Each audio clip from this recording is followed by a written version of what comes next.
Tambalan na!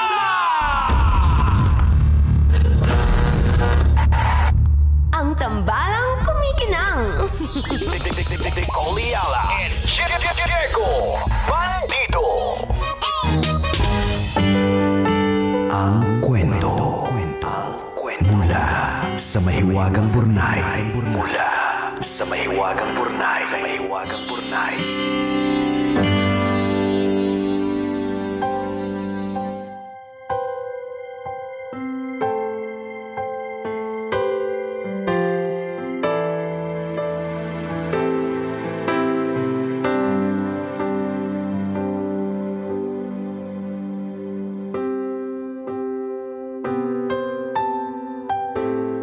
Dear kumikinang na tambalang Nicole Ayala at Diego Bandido. Magandang araw po sa inyo. Itago nyo na lang po ako sa pangalang Sheena. Sumulat po ako para ibahagi ang isang hindi malilimutang eksena namin ng best friend ko. Matagal-tagal na pong nangyari ito pero kapag naalala namin, natatawa pa din kami. Ayon, comedy! Ayos! Kasi parang ibang araw na, parang for the past few days, puro mabibigat eh. Correct, Gusto natin itong tumawa. So, isa din po itong pagpapaalala sa amin that we have come a long way. Ganito po kasi, mag-best friend na kami ni Abby, grade school pa lang. Hindi naman mayaman ng pamilya ko noon pero mas magaan ang buhay namin kumpara sa pamilya nila Abby. Pero kahit ganon, siya yung klase ng kaibigang laging nakangiti kahit kitang-kita mong napakahirap ng buhay nila. May mga araw na pumapasok siyang walang baon, tubig lang ang iniinom niya para magkalaman ng sikmura hanggang uwian. Nung una, hinahati ko yung baon ko sa aming dalawa. Nang malaman ng nanay ko, lagi na akong pinababaunan ng extra para sa kanya. Laging ayaw niyang kunin sa una. Pinipilit niyang busog pa siya kahit halata sa mukha niya na gutom naman siya. Minsan naman wala siyang pamasahe kaya sasabayan ko na lang siyang maglakad pa uwi para may kasabay siya. Ang nakaka-amaze, hindi ko siya kailanman narinig na nagreklamo sa buhay. Ang lagi niyang sinasabi, balang araw, magiging successful daw kaming dalawa. Nung college graduation ko, may bit-bit na regalo si Abby for me. Nag-guilty ako kasi alam ko kung gaano kahirap ang buhay nila. Hindi na nga na-i-wrap ni Abby yung gift. Nakalagay ito sa lumang paper bag na parang mapipigtas na yung hawakan. Nahihiyang iniabot sa akin ni Abby yung gift niya at pagtingin ko, nakita ko ang isang branded na handbag na halatang-halatang fake. Pero hindi yun ang nakita ko. Ang nakita ko ay yung best friend ko na alam kong ilang buwan sigurong nagtipid at nagsakripisyo para lang mabigyan ako ng graduation gift.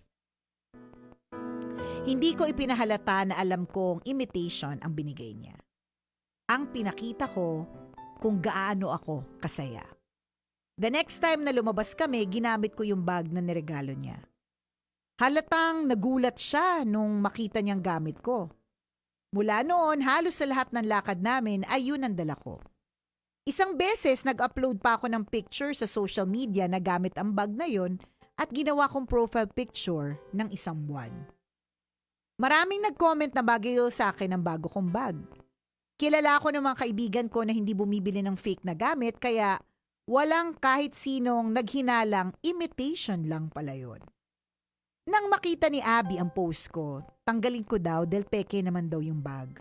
Sabi ko, pinahalagahan ko lang yung regalong alam kong pinaghirapan niyang bilhin. Doon ko natutunan na may mga regalong hindi nasusukat sa presyo. Minsan yung pinakamurang bagay pa ang nagiging pinakamahalaga sa puso habang tumatagal. Sa dami ng mga gamit na naipon ko sa paglipas ng panahon, may isang bag na hanggang ngayon ay hindi ko kayang itapon dahil yun ang nagpapaalala ng sakripisyong ginawa ng taong nagbigay nito. Lumipas ang maraming taon at unti-unting gumanda ang takbo ng buhay ni Abby. Tinapos niya ang kolehiyo habang working student. May mga panahong 1 oras lang ang tulog niya dahil pinagsasabay niya ang trabaho at pag-aaral. Nasaksihan ko kung gaano siya nagsikap para maabot ang mga pangarap niya. Ngayon, isa na siyang teacher sa Dubai. Tuwing umuwi siya ng Pilipinas, lagi siyang may dalang pasalubong sa akin. Isa sa mga unang binigay niya at ang pinakapaborito ko ay yung original na version ng Peking bag na niregalo niya sa akin many years ago. Oy! Salamat po sa pagbasa ng sulat ko. Sana po kahit paano may napulot na aral ang mga kapwa listeners ko. Ang inyong kumikinang na tagapakinig, Sheena. Well, then close your eyes and try.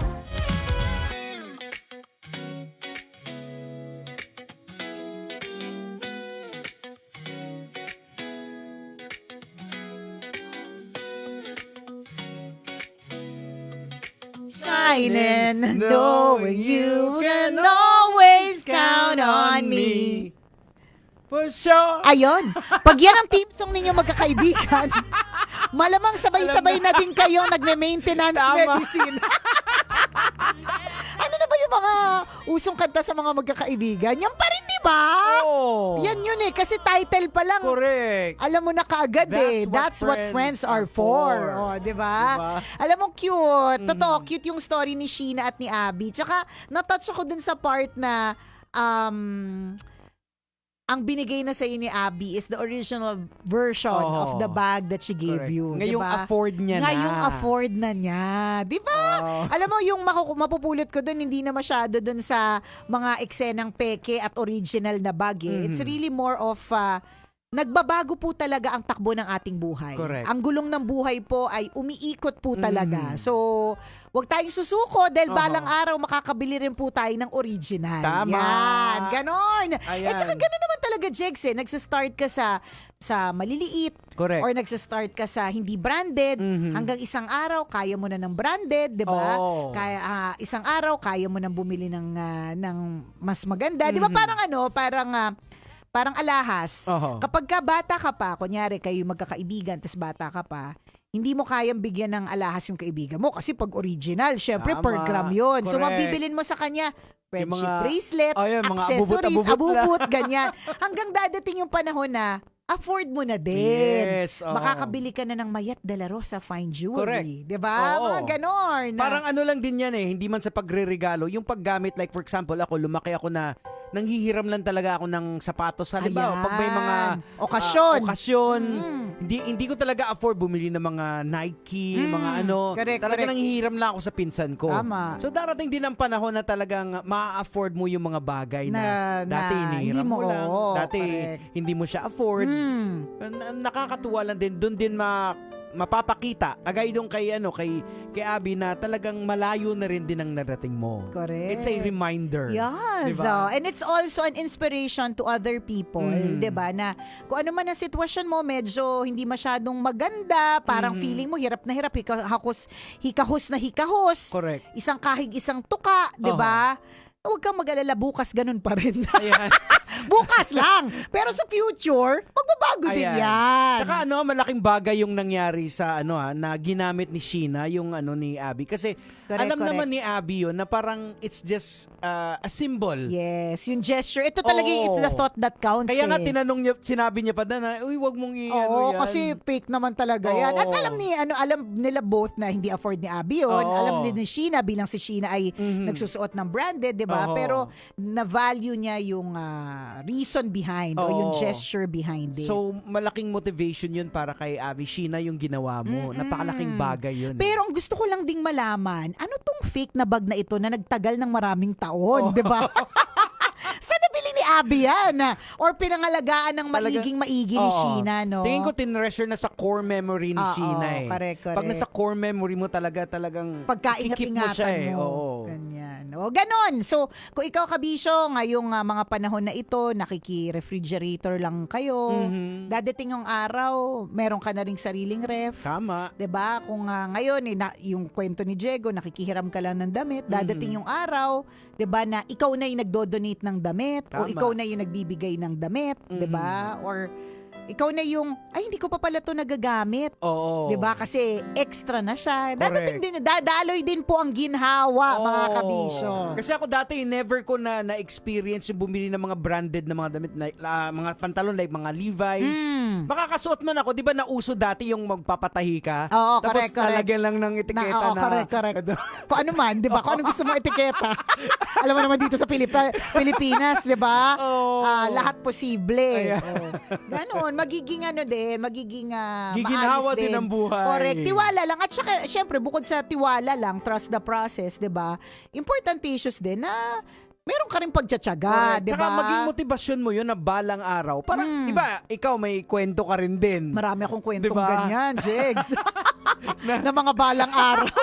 Alam mo yun, kaya siguro ako maabubot na person. Although, Jegs, sa totoo lang ha, nung bata pa ako, naalala ko lang to, wala kaming pambili ng bag na parang pa-pouch, ganyan. Tas very active ako sa church, katikista ako noon, ng mga basta mga early high school, mga first year, ganyan.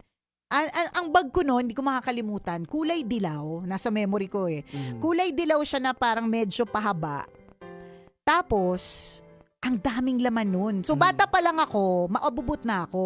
Yung abubot ko nga lang, basta iba-ibang uri ng keychain, mga kung saan-saan ko nakuha. Tapos, ang dami ko ring palawit. Mga kung ano-ano. Diba? Masaya na ako doon. Kumbaga, at hindi ko naman inisip na fake yun. Pero, ang matatandaan ko sa bag na yun, libre siya sa hardware. Oo, may tatak pa siya ng hardware tsaka phone number. Di ba? Samantalang ngayon, kahit papaano masasabi ko talaga na yung gano'n na parang, meron pa pala akong ganitong bag, nakalimutan ko na siya. Di ba? Or kapag halimbawa, may nagbigay sa akin ng bag, excited pa rin naman talaga ako sa kanya, but it will be a collection among the many others. Ganon. Na hindi katulad dati na nag-iisa lang siya, Correct. libre sa hardware. Tandaan ko yun kasi namoblema ako nun kasi nabubura na yung number. Parang hindi napantay yung mga kulay. So ang ginawa ko, kumuha ko ng Scotch Brite. Tapos inano ko talaga, parang binura ko na lang para maging plain na siya. Oo, basta natatandaan ko, libre sa hardware hanggang sa nabura-bura na, tapos ginawa kong plain. Tapos ano yun? Bit ko abubot-abubot. Diba? Nagbago na nga lang ngayon, maabubot pa rin ako. Kaya nga, dahil nasa core memory mo yun, bit mo rin din yung hilig mo sa bag. Oo, correct. Diba? Bit ko lang din para siya. Para nadala mo siya na tsaka sa meron akong isang picture na pinost ko dati, Throwback Thursday. Very, very very 80s yung picture. Yung tokador na halos lahat ng tao may ganon. Yung wala kaming upuan, feeling ko kasi mayaman lang may upuan sa dresser. Diba? So, ang upuan ko ay yung lata ng MY San. So, napakaraming kwento ng picture niya. Ang daming background. Tapos may comics. So, alam mo na yung era. Tapos, dun sa salamin, dun nakasabit yung mga headband ko. Hindi man siya yung katulad ng mga kumikinang na headband ko ngayon. Pero noon pa man, mahilig na ako sa headband. Oo. Ganyan. Dinadala din talaga natin siya. Kaya siguro isa ding paalala na yung mga childhood po ng mga bata, kung meron po tayong mga anak, 'di ba? Let's make sure na may mga dadalhin sila mga core memories na makakatulong sa kanilang paglaki or as they grow older kasi dadalhin nila yun eh. Wag lang po yung sama ng ugali. Wag. Yung core memory na maganda. Oo, ganon. Kasi kikinang yan eh.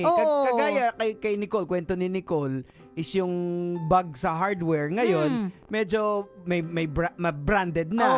Ganon din sa kwento kay Abby, yung narigalo niya dati na peke lang. Ngayon, nakapagbigay na siya ng original. Diba?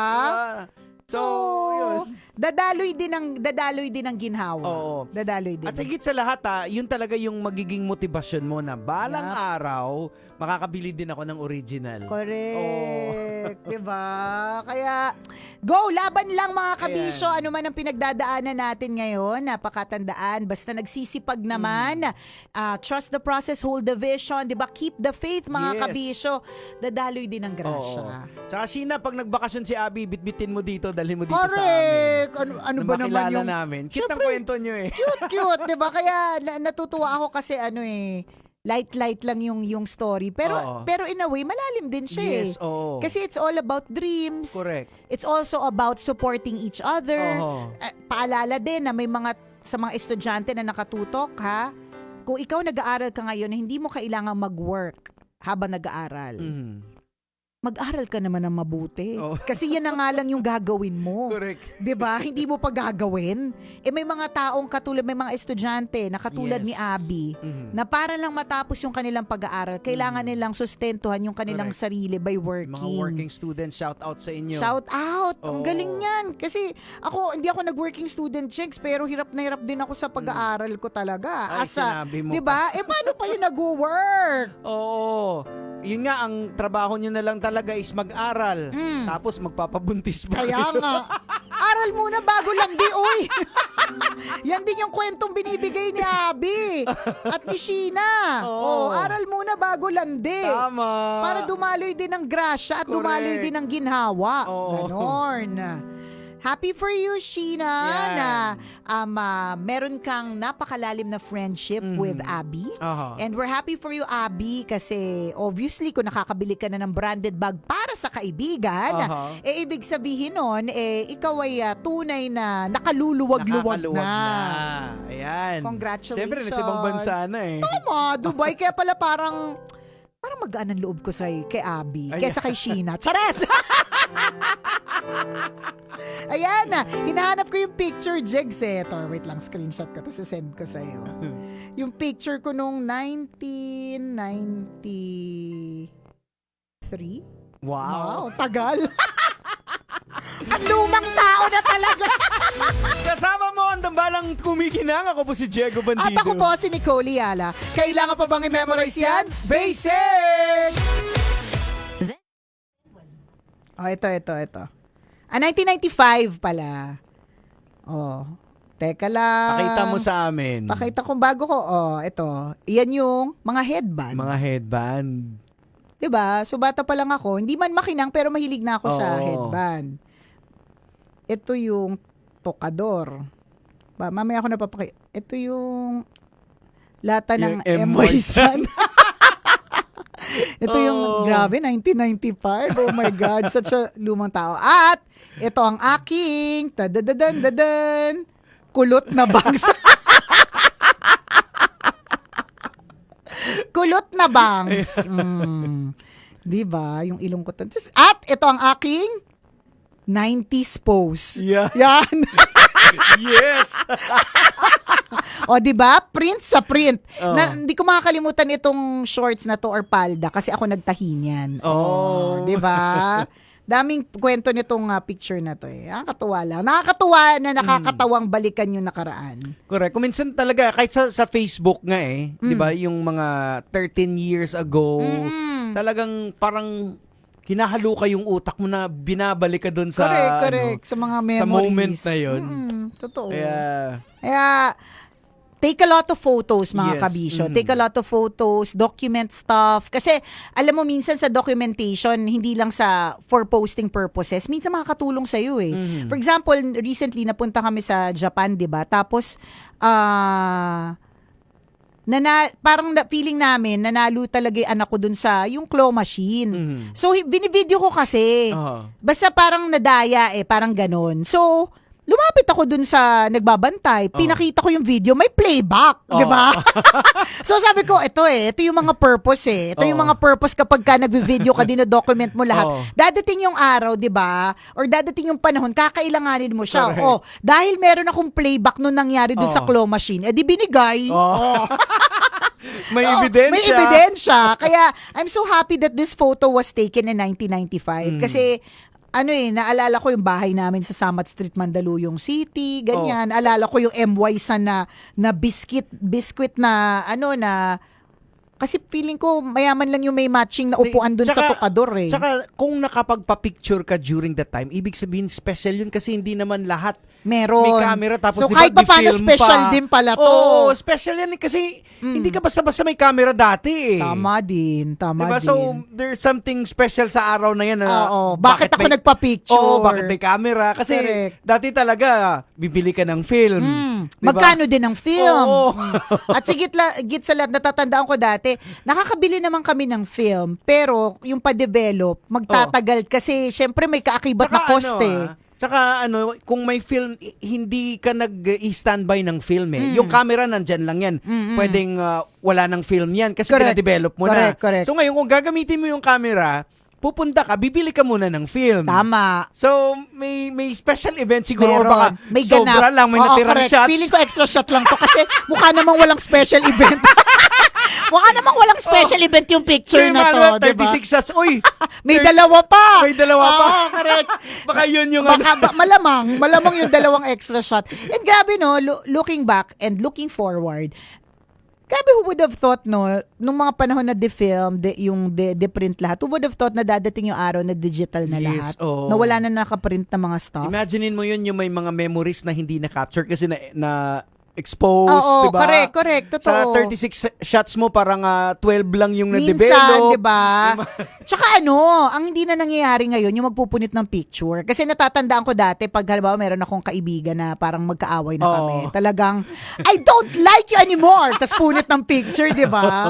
Who would have thought na isang araw, special store na lang yung nagpiprint talaga. Parang ganun. Though, ewan ko kung dumaan ba sa feed mo or kung napapansin mo, madaming mga bagay daw ang binabalik na. For example, yung mga Gen Z, they're into printed Kaya nga meron, anong tawag doon? Polaroid. Yung Polaroid. Mahal-mahal ng Polaroid. Tsaka Diyos ko po. lumang-luma na yun, yung dati pa Hindi yun, lang yun, diba? Jegs. Ang mahal-mahal nung isang may Polaroid kami. Hanggang doon na lang. Walang pambili nung Walang pambili nung, nung film. Kasi ang isang gano'n na 10 strips, parang 700. Kasi amazed sila yung mga bagong Oo. generation. Pero dati sa atin, doon, syempre, mga mayayaman lang merong ganun. Luma na yan sa Luma na atin. yung Polaroid. Oo. Oo. Tama.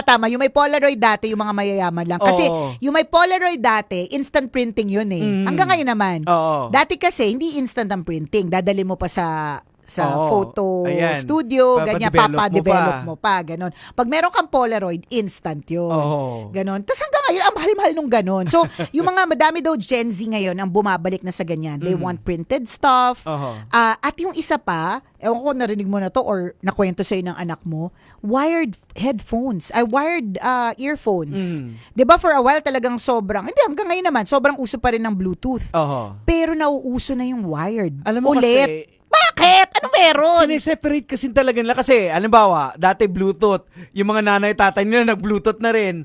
Gusto nila mag-separate eh. Ayaw nilang Bluetooth kasi naka-Bluetooth na tayo. Oo. Ano ito? Ayaw na trip namin yung trip nyo? Oo. Pero Kaya nga ganon. wala na sila sa Facebook eh. Oo, kasi nandun na yung mga nanay, tatay. Kasi ang matatanda na lang daw nasa Facebook. So alam nyo na, ano ba tayo ngayon? Facebook Live? YouTube. Anong araw tayo Wednesday. ngayon? Wednesday. Facebook. Facebook. Oh, alam na, yung mga nakatutok. Matanda na lang daw ang nasa Facebook ngayon. Totoo. Ay, nakakalurk eh. Pero grabe, no? Grabe Yun yung thing nila ng difference. mga ngayon. So yun, may ganun sila. Sineseparate na yung generation nila sa generation. Ito pa, sabi niya, tsaka ang weird, kasi tayo sa generation natin, palibasa, dinaanan natin yung hirap ng research. Ngayon, parang isang napakalaking heaven para sa atin, ang AI tools. Totoo. O-offend siya talaga dun sa, bakit ko kailangang mag-create ng story via AI? Sabi ko, I needed it for something ASAP. Oo. Sabi ko, ikaw bilang writer, gano'ng katagal bago mo nabuo yung libro mo? Diba? Kailangan ko na ngayon. ng story. Ganon. Pero diba, who would have thought na isang araw, with just a few seconds, Correct. ay, amazed po kami matatanda kasi dumaan kami sa research, Dati mga kasi, kabisyo. Imagine mo dati yung encyclopedia na nilalako. Ay, naku, totoo yan. Diba? Ngayon, isipin mo Ay, andun na lahat Isipin mo, kunyari, ang kailangan mo pag-aralan, o let's say, biology, kunyari. So, hanapin mo yung letter B. Minsan sa encyclopedia, 3 yung volumes ng B. So, hanapin mo yung BA to BI hanggang mahanap mo yung biology. Kaya kami amazed mga kabisyo kasi dinaanan namin yun. Correct. Nagbibit-bit kami ng mabibigat na libro. Yung mga ganyang klase mga eksenang pagre-research na kung wala sa school namin, pupunta kami sa library ng iba. Yes. Hihintayin naming matapos ng isang kaklase namin yung libro na binabasa niya bago namin basahin kasi nasa hiraman pa sa library. Dinaanan namin yon. Ang library pa ba ngayon sa school? May marami pa rin bang tambay? tingin ko parang... Halatang tambay ka lang nung nasa... Kasi gamit mo tambay eh. Kasi nung dati nag-aaral ako sa library, si Diego parang, marami pa bang tambay? Ano to, pa-aircon? Hindi ko rin sure. But, Kasi siguro may mga pumupunta na doon para mag-aral na, pero hindi para magbasa ng libro. or, Jegs, O mag-research. or yung mga library ngayon ay madami ng computers. Ayun. So, pupunta Possibly. doon din. Computer lab na Oo. siya, para mga ganun. So, hindi na siya yung talagang no choice ka, pupunta ka sa library. Oo. Kasi kinakailangan mo hanapin yung libro na to, babasahin mo, Tama. literally. Correct. So, yun. Ayun. So, wala eh. Kaya yan, kunyari, si Princess, mahilig pa rin siyang bumili ng libro. Mhm. So, parang ilang beses na sa kanya sinasuggest na mag-Kindle ka na lang, Kobo. Oo. Yung mga e-book. Oh, meron pa rin din tao talaga na yung nahahawakan Oo, nila. iba kasi yung feel eh. Yung feel Tsaka eh. iba yung amoy. May Oo. ganun eh. May ganun Oo. talaga eh. Well, kanya-kanya. Oo, Ang weird kanya-kanya. lang, ang weird lang eh kasi 'di ba kung sino pa yung younger generation, ba't tayo bumabalik, 'di ba? Tapos tayo amazed na amazed. Sa bagay kasi dinaanan po namin yung hirap diyan, promise. Correct. Oo. Oh, yun lang. Ayan. Sharing. O siya, salamat na marami mga kabisyo sa pagtutok sa amin. Enjoy your day. Bye. Bye.